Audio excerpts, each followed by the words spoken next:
Bon après-midi, chers collègues, chers amis. C'est un réel plaisir d'être encore une fois à Casablanca pour participer à ce quatrième rendez-vous de l'assurance. Je tiens premièrement à féliciter la Fédération marocaine des sociétés d'assurance et de réassurance pour le succès croissant de cette rencontre professionnelle. Et je voudrais aussi remercier sincèrement les organisateurs, Messieurs Ben Salah, Badou Sarbedine, pour l'honneur qu'ils m'ont fait en me proposant de présider ce panel dont le thème, est le digital,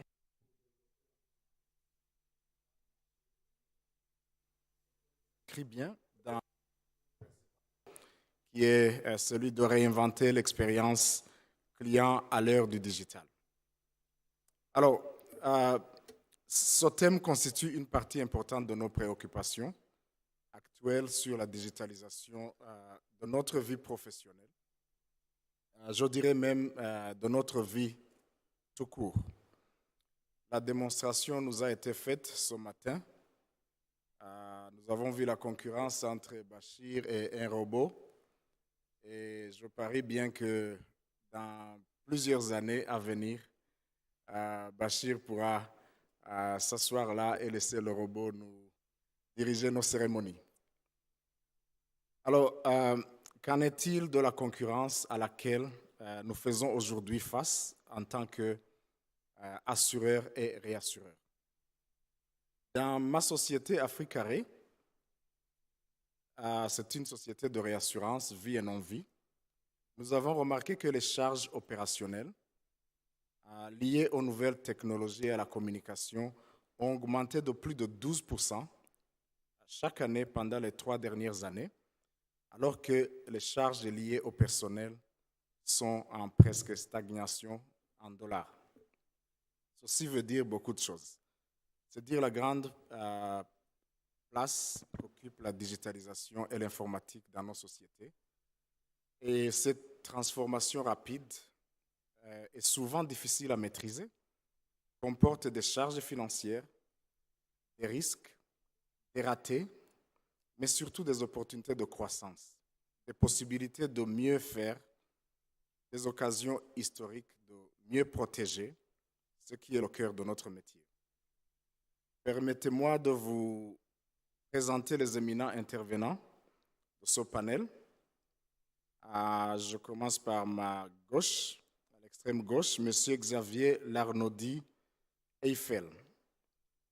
Il nous vient directement du Brésil, Sao Paulo, Rio. Sao Paulo et Brasilia. Sao Paulo et Brasilia. Alors, il est directeur général adjoint de CNP Assurance, qui est un grand assureur, surtout actif en assurance des personnes en France. Alors, à ma gauche, le suivant, c'est Ricardo Arias, directeur général de l'Association des sociétés d'assurance mexicaine, qui nous vient directement de Mexico. Et enfin, à ma droite, M. Jad Harris, qui est CEO de AXA Moyen-Orient et région africaine, qui nous vient de Dubaï. Je voudrais, au nom de vous tous, féliciter Ricardo, Jad et Xavier pour leurs efforts dans la préparation de leurs présentations qui sont très bien faites, bien documentées et surtout très instructives. Ils vont nous présenter leurs expériences uniques, actuelles, développées dans tous les coins du monde. Donc vous l'avez donc bien compris depuis ce matin que la digitalisation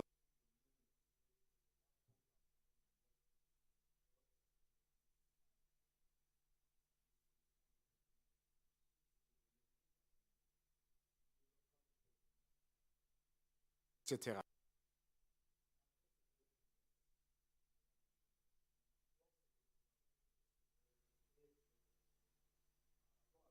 De l'économie sont en arrière.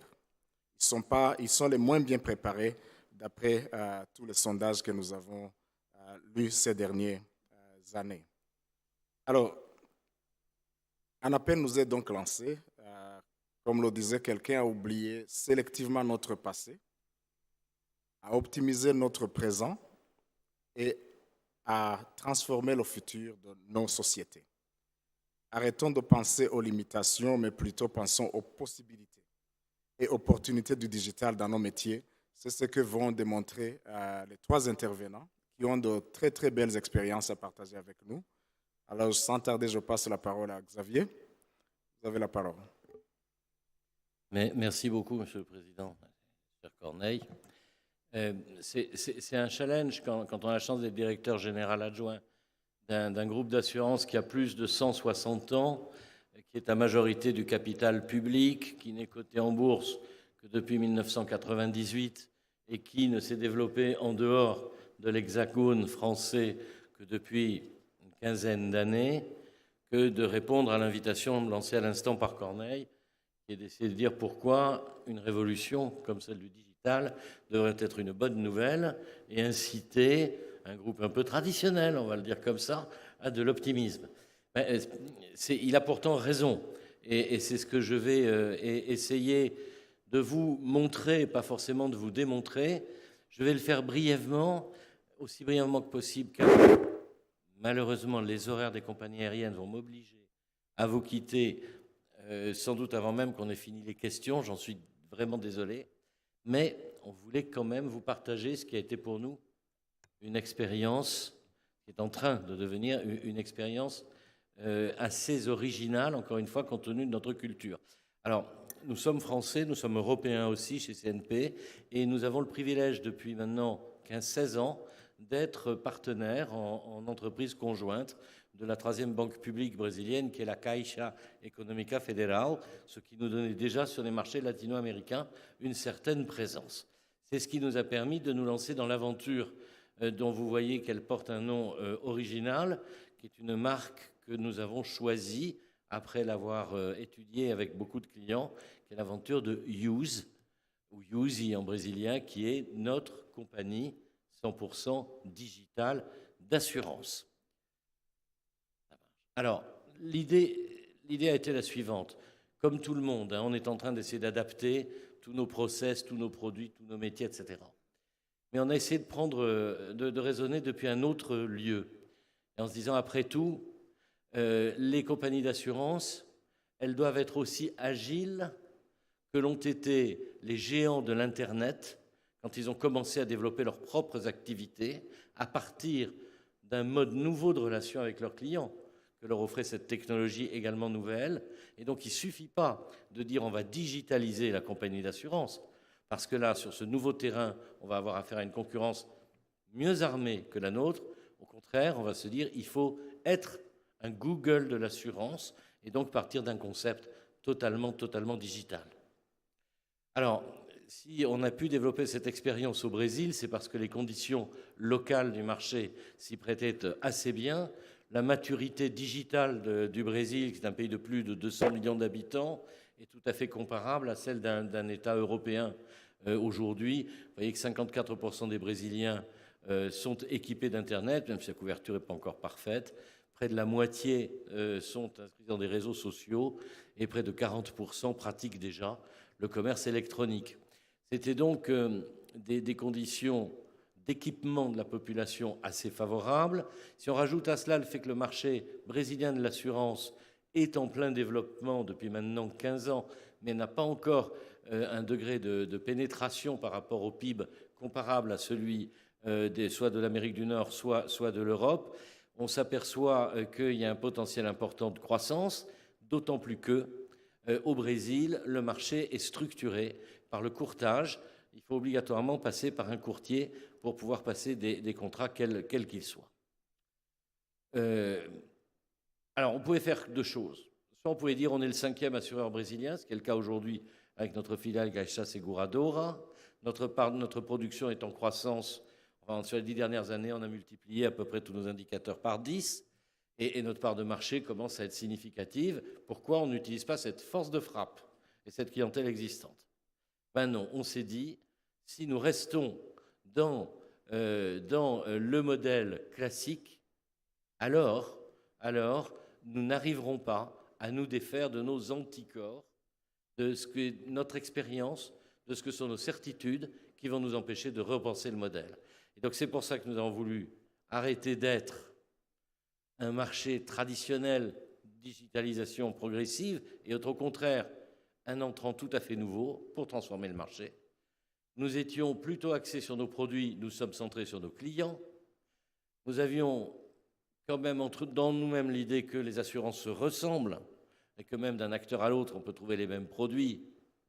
Nous voulons que le client, désormais, se dise « Ah ben ça, c'est l'assurance que je veux ». Et là où nous cherchions toujours à mettre un équipement de plus en plus fort en produits d'assurance et à minimiser les charges de service pour des raisons d'économie, nous disons, certes, il faut multiplier l'équipement en produits, mais justement, chaque nouveau produit devrait générer encore plus de services. Au total, passer d'un contrat qu'on ne veut pas utiliser, peut-être parce qu'il est obligatoire, à un contrat qu'on va rechercher, qu'on va venir acheter, parce qu'on sait qu'on va l'utiliser. Et donc, nous sommes mis, comme point de départ, on s'est dit, il faut qu'on trouve l'initiative qui va simplifier la vie de nos clients. Alors pour ça, comment il faut faire? Il faut partir de l'idée que chaque client est différent et que par conséquent, les produits et toute l'activité assurance, elle va être modulable au client près. Ce qui est très très exigeant dans un monde sévèrement réglementé, même si on prend des produits plutôt basiques. Donc on arrête de penser produit, on pense client. Et voilà.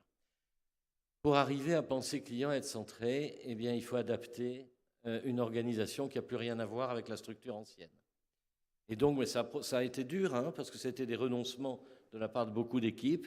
Mais on a créé, alors on s'est inspiré du modèle d'organisation de Spotify, qui est la start-up que vous connaissez dans le domaine de l'accès à la musique, pour avoir une organisation qui est matricielle, sans être technique, mais qui est surtout 100% agile, qui est organisée en escadrons, en squads, qui chacun sont autour d'un produit, une mini-entreprise, une mini-start-up, qui est complètement autogérée, qui rassemble l'ensemble des compétences nécessaires sur un produit donné. Et donc, on est organisé, vous voyez, il y a 4 types de produits. La vie, c'est le cœur, la maison, la voiture, et la voiture communautaire, j'y reviendrai.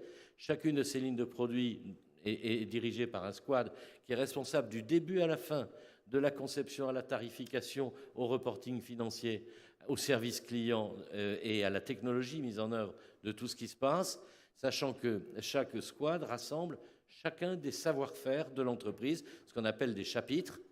Alors soit ce sont effectivement des spécialistes du digital, des gens qui avaient déjà eu des expériences de start-up qu'on a mélangées avec des agents et avec des collaborateurs de la compagnie d'assurance. Ce sont évidemment des spécialistes de technologie, des spécialistes de marketing, mais aussi des actuaires. On est dans des compagnies d'assurance, il nous faut toutes ces compétences-là.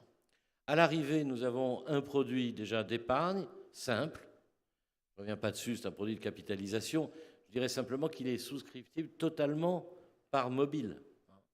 Prenez votre smartphone et à peu près 5 minutes, vous avez un contrat d'assurance auprès de Use. On a un contrat de multirisque habitation et on a un contrat d'assurance auto. Il faut savoir qu'au Brésil, l'assurance auto n'est pas obligatoire. Et donc, il y a un potentiel de croissance du nombre de contrats tout à fait important.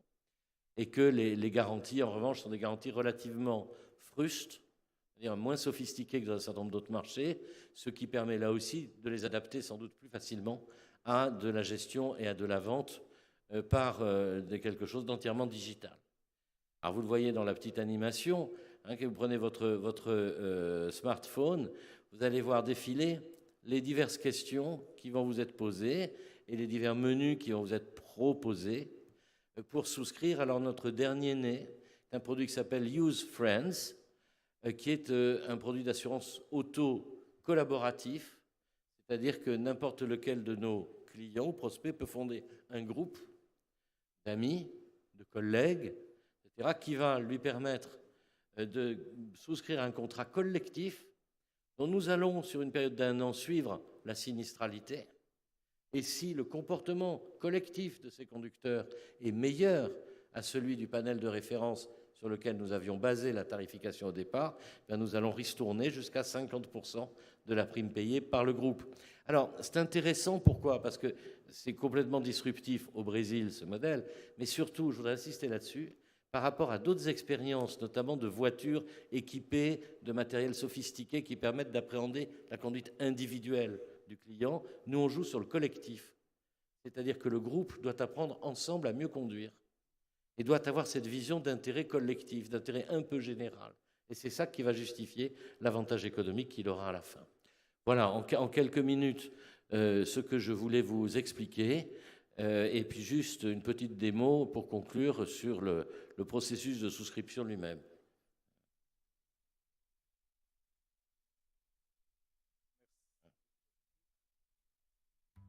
Merci. Alors, merci beaucoup, Xavier.